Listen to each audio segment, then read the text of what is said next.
Good afternoon. My name is John with the Pine Tree, and I have the great pleasure of being here with Supervisor Tom Tryon.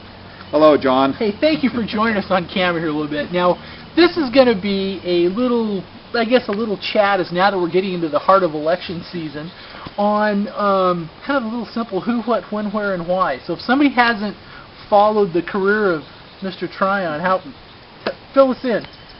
Well, I guess I came back in like 1983. I was a graduate of Cal, was in the military, graduated with an MBA from the University of Chicago.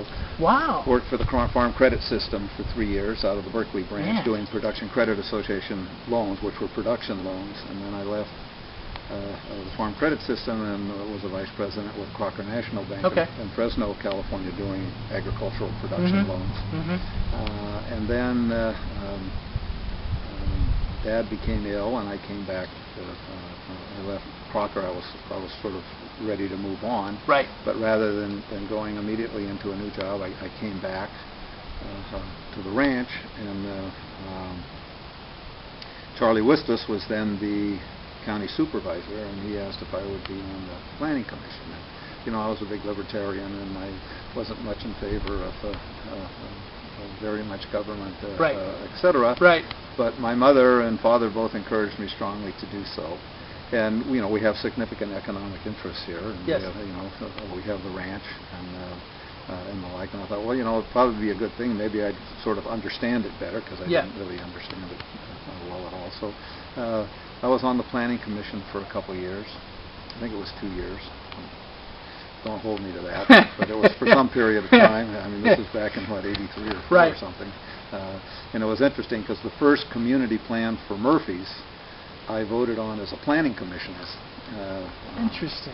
And then Charlie decided not to run for re-election. I think he had some health issues. And so in 1983, I filed for the board, thinking, well, if I'm not successful, I'll go back into the real workforce, the private sector. And I was successful by one vote after many recounts. Yeah, it was, wow. 1309 to 1308. Wow. I ran against a very fine gentleman and a very strong candidate in Tony Tyrell.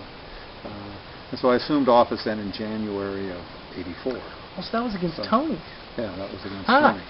Interesting. And, I met my wife, Denise. I'm fourth generation from Angels as far as the family history is concerned. And Denise is fourth generation from Murphy's. And her grandmother was alive then and lived on Church Street. And her parents still live on Watkins. And Bill used to work for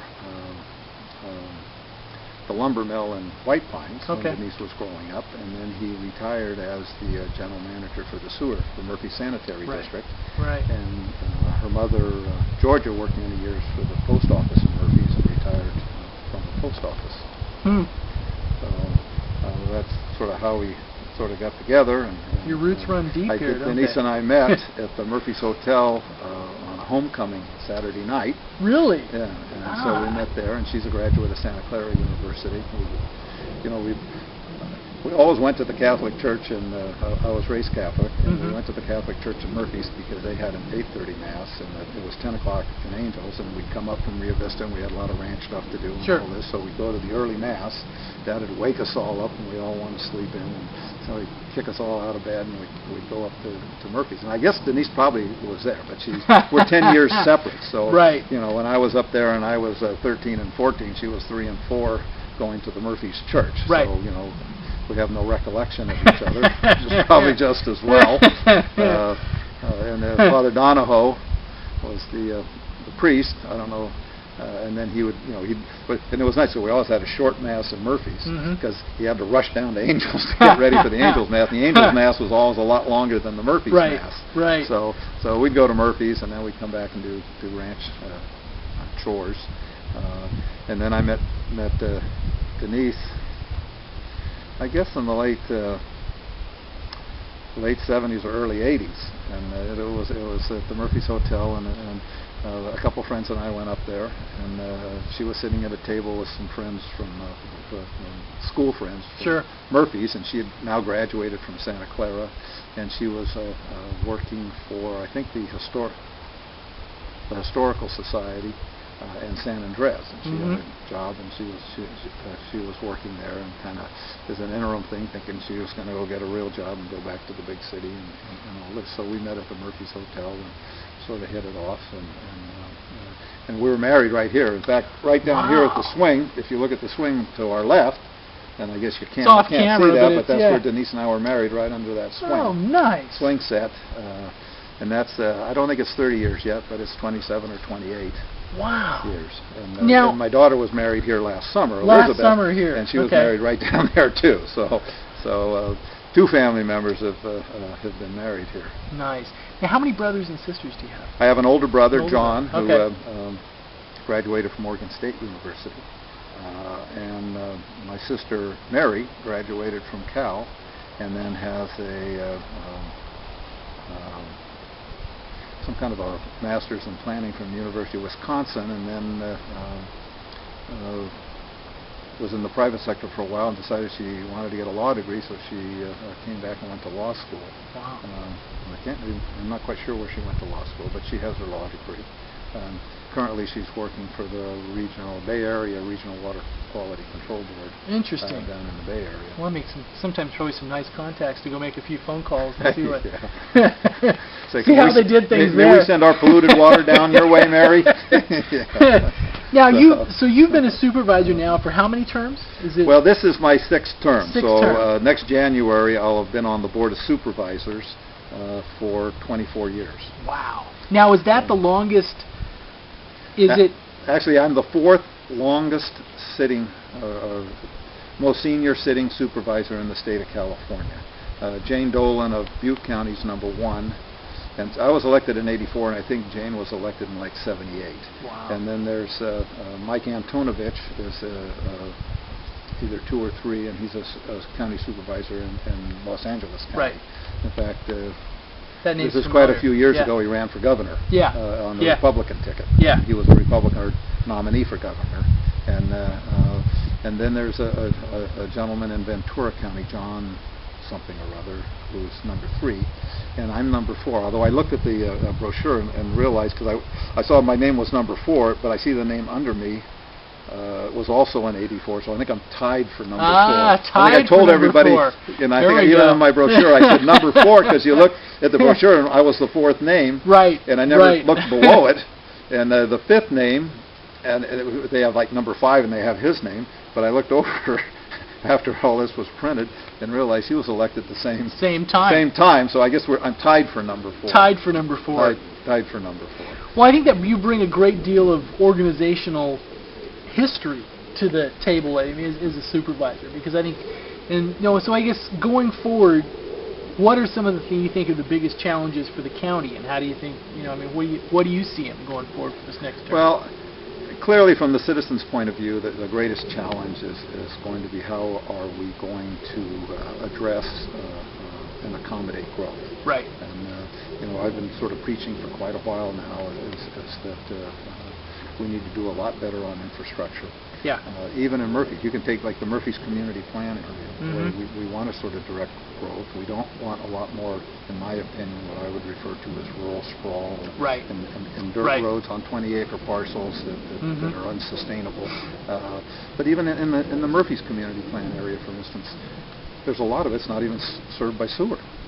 And so we're saying, well, geez, we want growth in the community plan areas, and we can't even get the sewer service, because we can't get them included in the boundaries of the sanitary district. Okay. And so, one of the things we have to do, and we're a lot of people now are talking about growth, and we would like an economic element in the general plan. Yeah.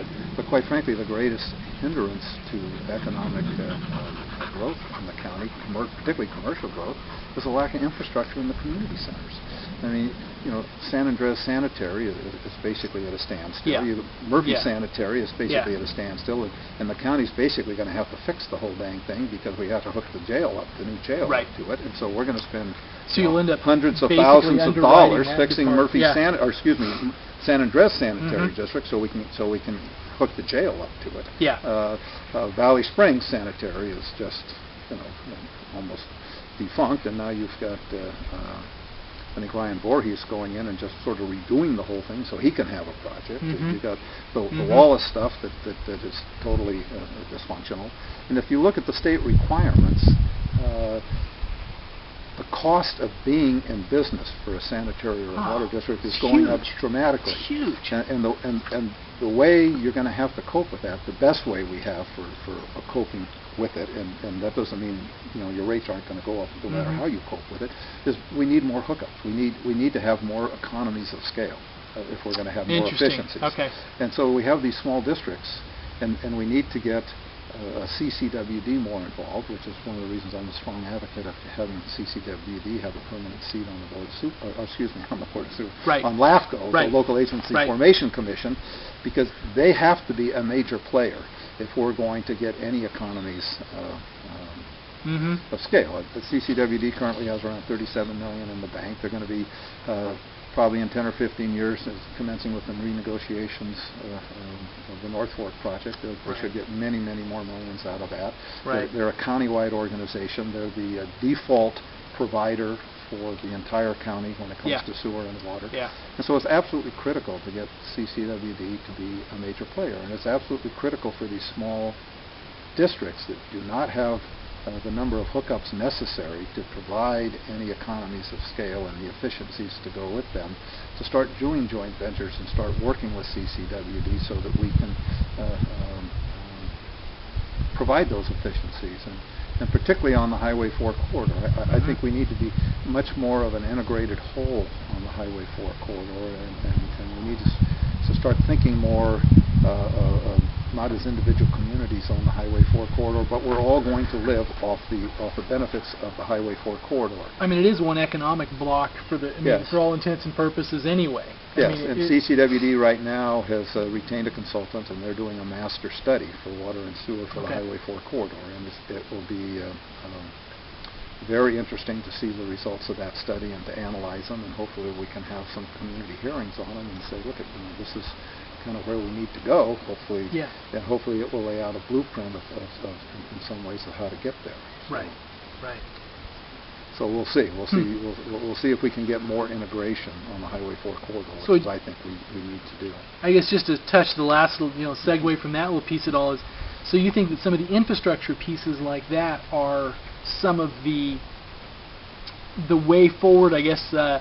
I guess they're talking about economic vitality instead of economic development, because that's more of a holistic term, I guess. But I guess, do you think some of the infrastructure things need to, then we would have the facilities in place to allow growth in a good way to happen? Is that okay? I mean, you can't really have growth, whether it be residential or commercial, if you don't have the infrastructure to support it. I mean, you will still get residential growth, but it won't be in the community centers. It won't be clustered. It'll result in rural sprawl, and you will not be on sewer and water. We already have problems in the Upper McCollum Rivershed with failed septics affecting the quality of the water in the Upper McCollum Rivershed, and apparently that's coming out of septics in West Point and the areas up there. And how do you come back in and fix them? And how do you put them on a sewer or put them on public water when you have too few hookups per mile? I mean, it becomes prohibitively expensive. There's no, you're saying there's no economies of scale. Yeah, you have to have some economies of scale. Let's assuming we get the infrastructure needs and stuff, some plans. What are some of the other things, going forward for the county as you see as opportunities, Well, I think we need to capture more of our retail sales dollars. Okay. I mean, we trail badly in comparison to Amador County. We trail badly in comparison to Tuolumne County. Right. And the simple reality is the Highway 4 corridor does much of its shopping, including healthcare services, which is another issue.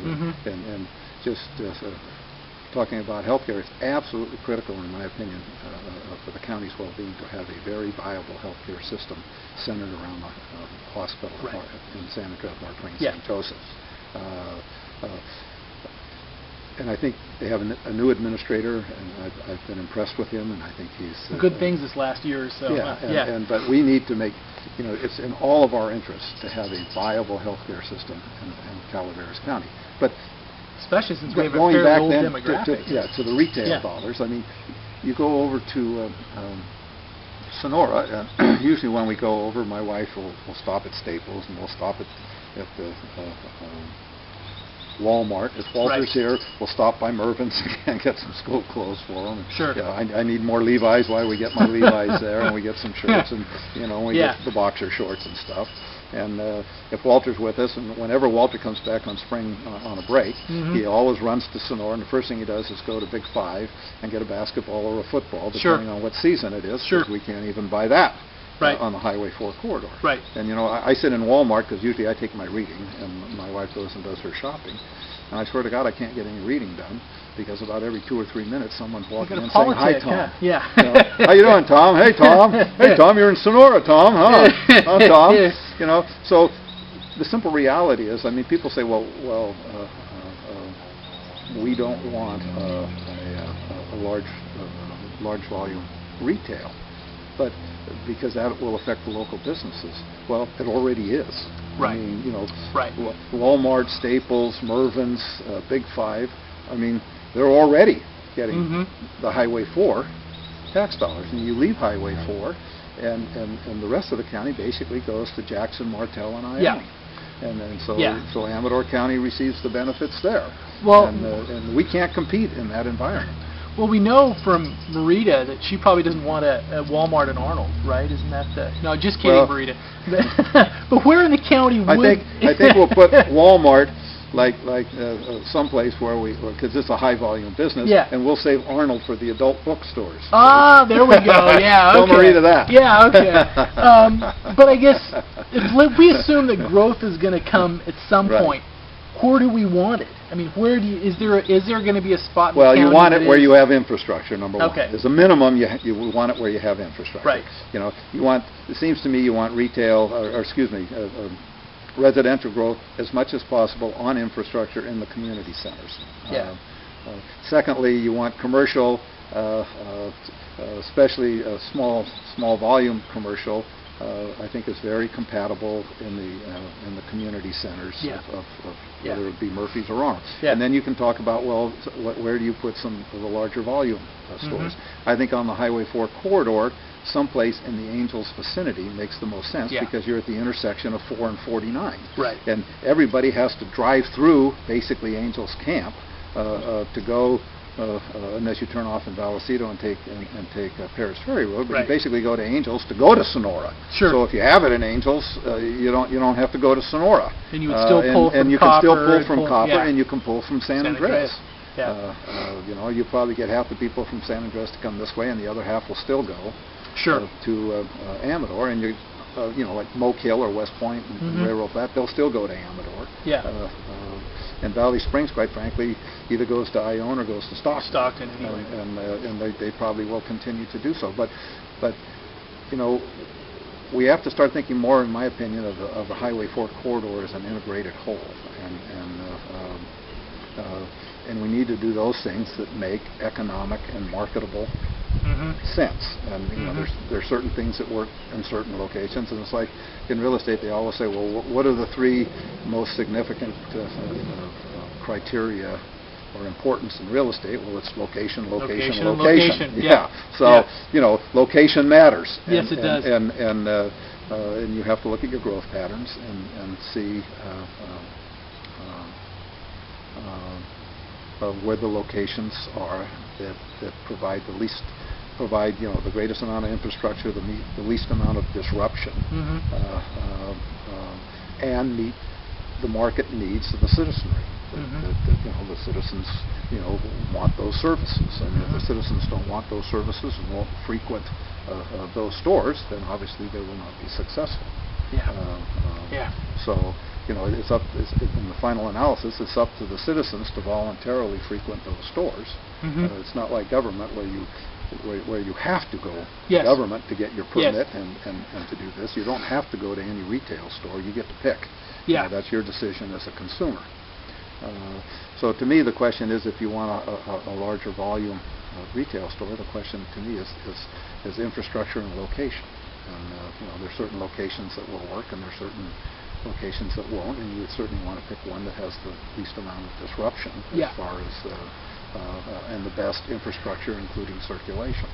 Well, and I guess the last question on that before we move on is, like, I think some people obviously want everything just to stay the same, to stay, to stay as it is. But I think that just with the sheer numbers is, at some point, whether it seems like whether you're for the growth or not against the growth, we're going to get it. So I think the point is that it's not, I mean, we can't keep it at arm's length forever. So I mean, it's just we're going to get it one way or another anyway, right? Isn't that? I think that's true. I mean, quite frankly, you say, well, this is growth inducing. Well, most of the things that environmentalists want to say are growth inducing, quite frankly, aren't growth inducing. What's growth inducing is having babies. And now what you're doing is accommodating the growth. I mean, you do it through having babies, and you do it through immigration. That's growth inducing. So are you on record as promoting the increasing the birth rate in the county? I'm just joking. But after that, it's not really growth inducing. It's growth accommodating. I mean, housing's accommodating the growth that's already occurred. People live in these houses. Right. You don't want something like Vladimir Putin did in Russia and have like a. Never mind. If you hadn't seen that in the news, I don't think there's much Vladimir Putin does that I agree with. But maybe there's something out there. I'm not aware of it. Well, I guess to kind of slowly wrap things up a little bit is people are looking forward to casting a ballot. What are the unique things that make a vote for Tom Tryon the right thing for people to do? Okay. I would say there's probably two foundations to base your vote on when you're looking at Tom Tryon. I'll leave it up to the other candidates to define their reasons to be voted in or out of office. Number one is my historical performance. Quite frankly, if you look at Murphy's, in my opinion anyway, and in the opinion of many, is the most successful of the old historical communities on the Highway 4 Golden Chain corridor. It wasn't a particularly successful community in 1984. Right. We'd have major rains, like the last two storms with the wind and stuff in March. Just about every business on Main Street would flood. We had no drainage on Main Street. I mean, it was terrible. A lot of things were controversial. We came in and we tore up Main Street. And then we had big controversy: should it be curb, gutter, and sidewalk? Interesting. I wasn't that. I wanted the rolling gutters because I wanted something different than just curb, gutter, and sidewalk. And and a lot of the battles were some with the citizens that would sort of disagree with me, which is certainly every citizen's right, and a lot of them were Public Works that had their image of what infrastructure should do and look like, and my God, this is the model, and we're going with the model. And so we had battles, and we've developed Murphy's very much as a pedestrian community. We've done the off-street parking. We haven't required, and this was extremely controversial, when we didn't require on-site parking for commercial, and even the new commercial. And there was a lot of new commercial. It isn't just the historical buildings, the old stone buildings downtown with a hotel.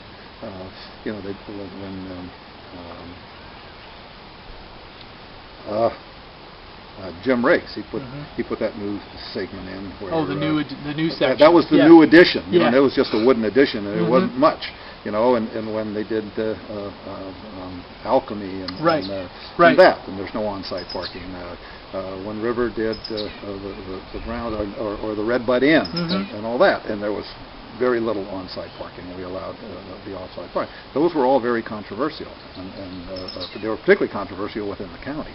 And in hindsight, it's worked really well. It was very controversial, and it was controversial in the community. And when they did where Alchemy is, again, help me with that whole section down there. That section, that Drammer et al.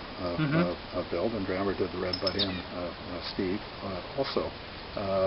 But we had a meeting down at the Black Bart Players, and everyone says, well, you have to do what the community wants.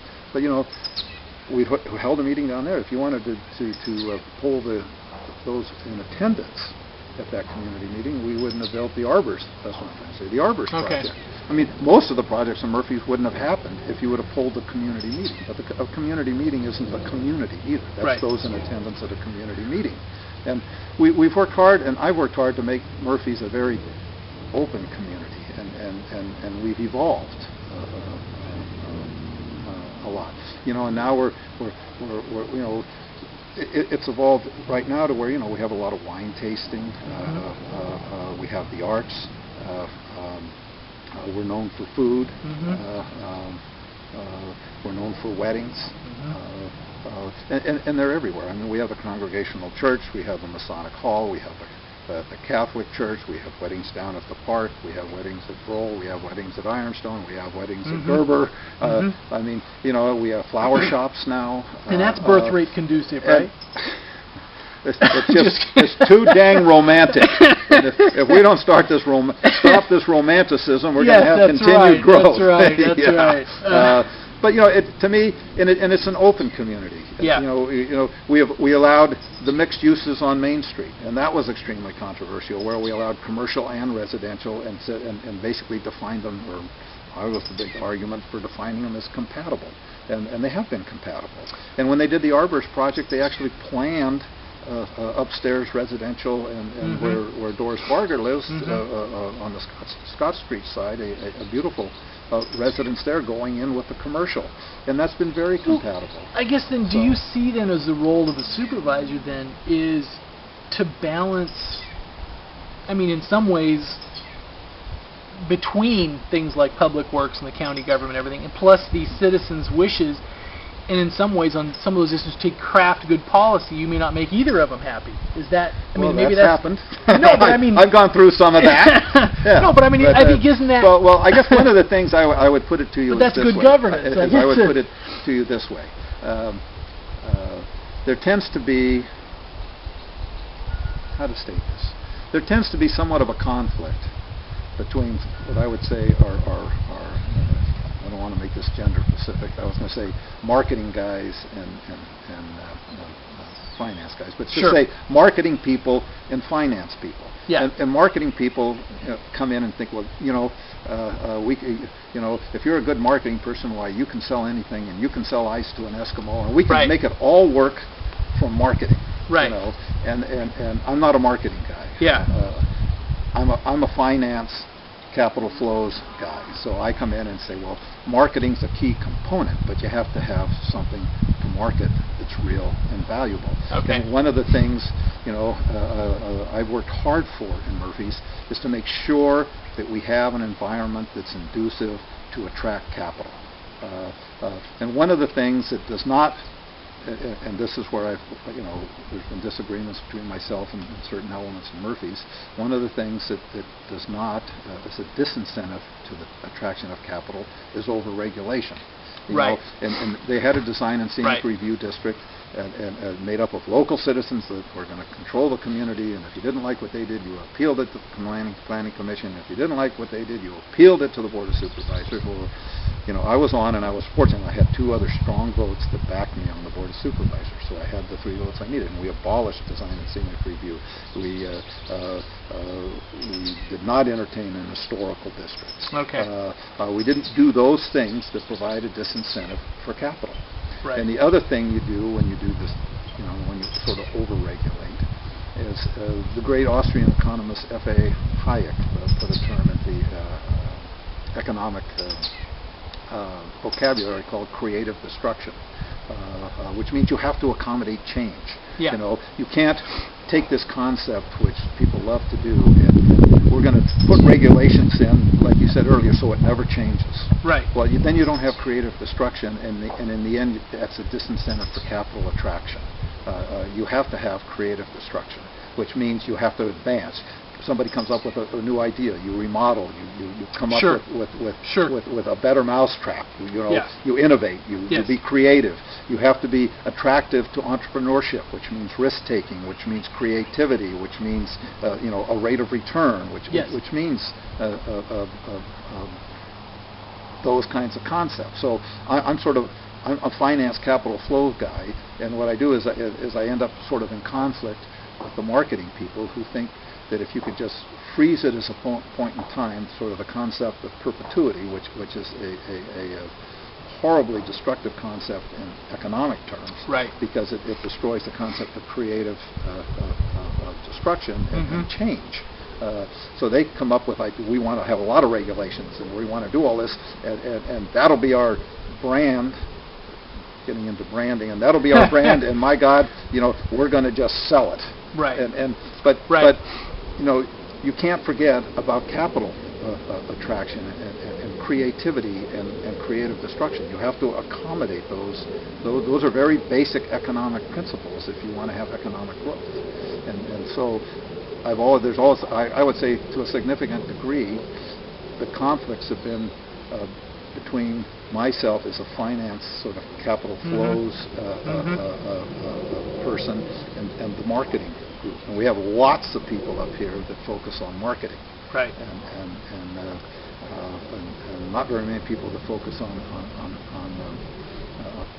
capital flows and capital attraction and sort of entrepreneurship and creative destruction and accommodating a change and some and sort of mixed uses and seeing where the market wants to take us, right. and where we can achieve sustainable market returns so we can have a viable economy. It seems to have worked in your district. Well, so far, so good. I mean, I think of all the districts, with the exception of the budding town down in Copper, I think, but as far as the sustainable economy over the long haul, Well, it's interesting since you brought up Copper and the Coppertown Center, and the person that's designing that is Rudy Ortega, and Rudy's the one that designed the arbors. And when he designed arbors, he tried to capture the flavor of the current community, which was the mixed commercial, mixed commercial residential, and he incorporated that in the arbors. And now he's incorporating it down there. In so Copper. you can't. You don't want to say this to the Castle and Cook people, but in many ways it's almost like Murphy's West. And even you have. I don't know if I should say this. Even you have Dave Haley, who's the general superintendent for Castle and Cook down there, and he moved from Copper to Murphy's and is living now in Murphy's. So there you go.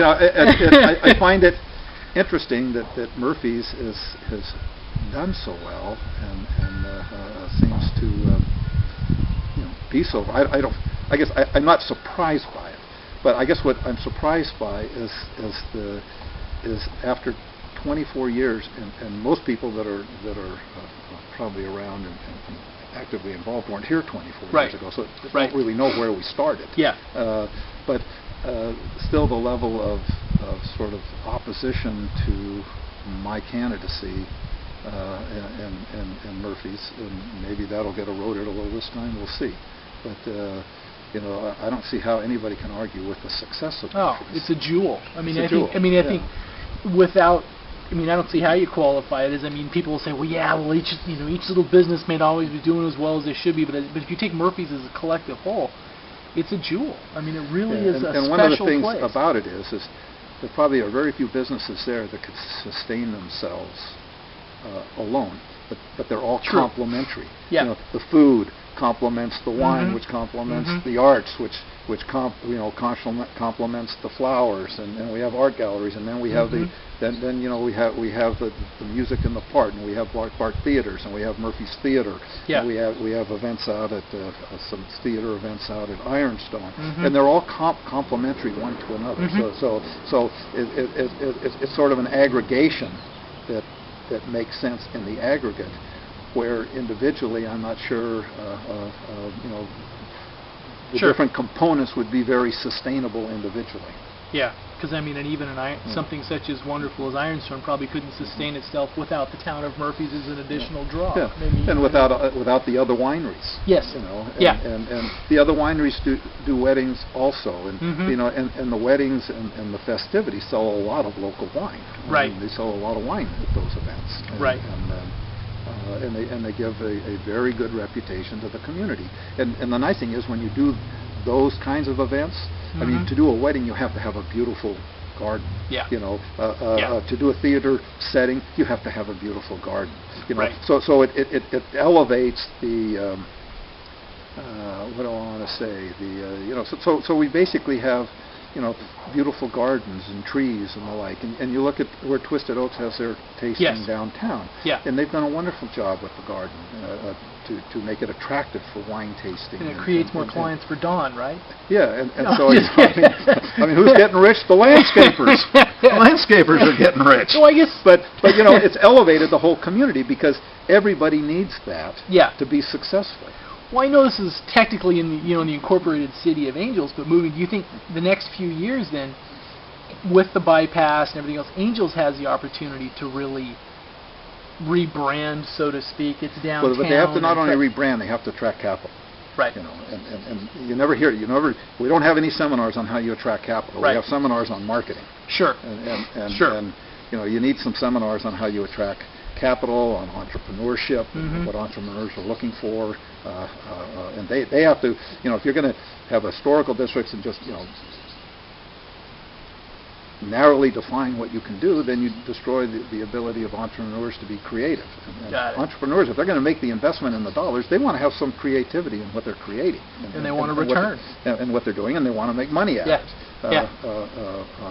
And the like. But I think it will be very helpful to Angels, the Highway 4 bypass, and I think it would be more helpful, additionally helpful, when we get a 49 bypass, and downtown, the annex and the like will all be a city road. And once Right. the city gets Right. control of it, like we have control of it. I mean, if we had to deal with the state to do all these road closures for Irish Days, for wine tasting, for Murphy's, Never or excuse happen. me, for wine, for grape stomp, Yeah. for Yeah. homecoming, Yeah. you know, for the Christmas open house, for Sure. all this stuff, it would be a nightmare. I Yeah. mean, you know, we wouldn't be able to do it. I mean, we can do it because it's a county road, and you know, at one point, Public Works and the Highway Patrol in Murphy said they didn't want any more road closures. Absolutely no more road closures, and that's when Lieutenant Contoleri, who lives in Forest Meadows, was the guy in charge. And Public Works didn't want any more road closures, and the Highway Patrol didn't want any more road closures. And I took it to the board, and I was able to get 3 votes, and we passed a resolution and said we're still going to do road closures. And you know, there were some people, not necessarily in Murphy's, but certainly the Highway Patrol and Public Works were not Yeah. happy at all about Yeah. it. And one of the problems we always had with road closures was on the French Gulch side, where you come onto Church Street.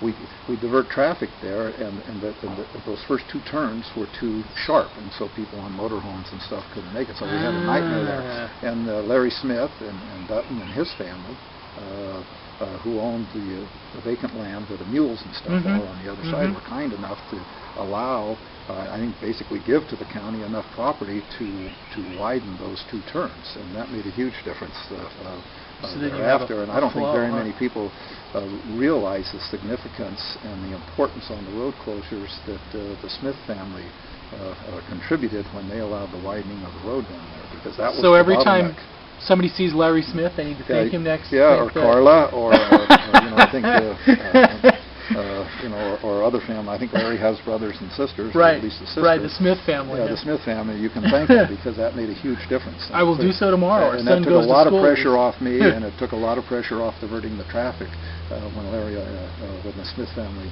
Interesting. I dealt with Larry, and Right. and I must say that family is the most community-oriented family Yeah, they are. I've ever met. Yeah. And they're Yeah. very community-oriented and very helpful to the community, and always step forward. Well, I think one of the things is, you know, I guess we're relative newcomers here. We've only been in the county since 2000, but this is a great county. You know, It is a for great all county. of its, you know, for people always see.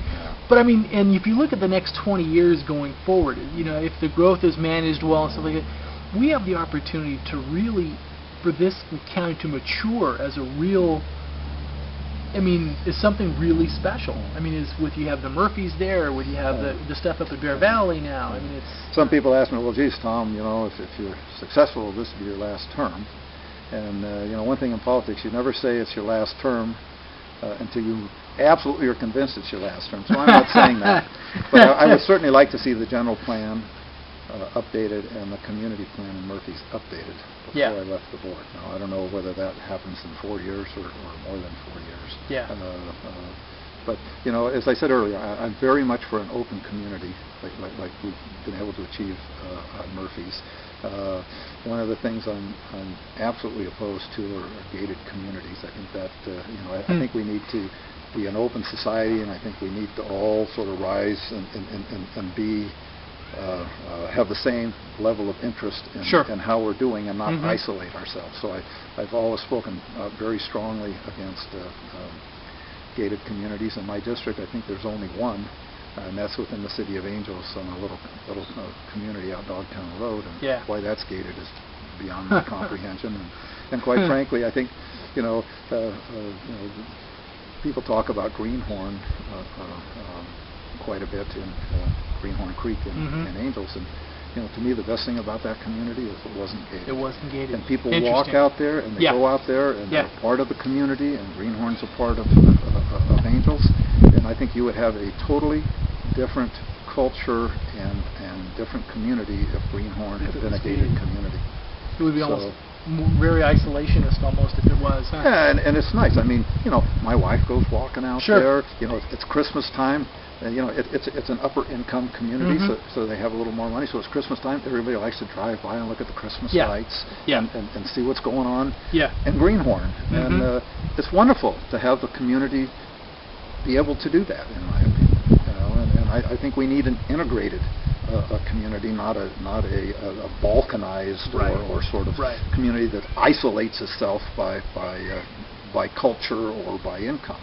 And you know, I think we haven't done that in Murphy's, and quite frankly, they haven't done that in Angels, in spite of that one little community, which quite frankly isn't a particularly upper income community that does have the gate, which I find sort of. So you believe in Groucho Marx maxims, right? Yeah. There you go. Yeah. Anyway. So anyway.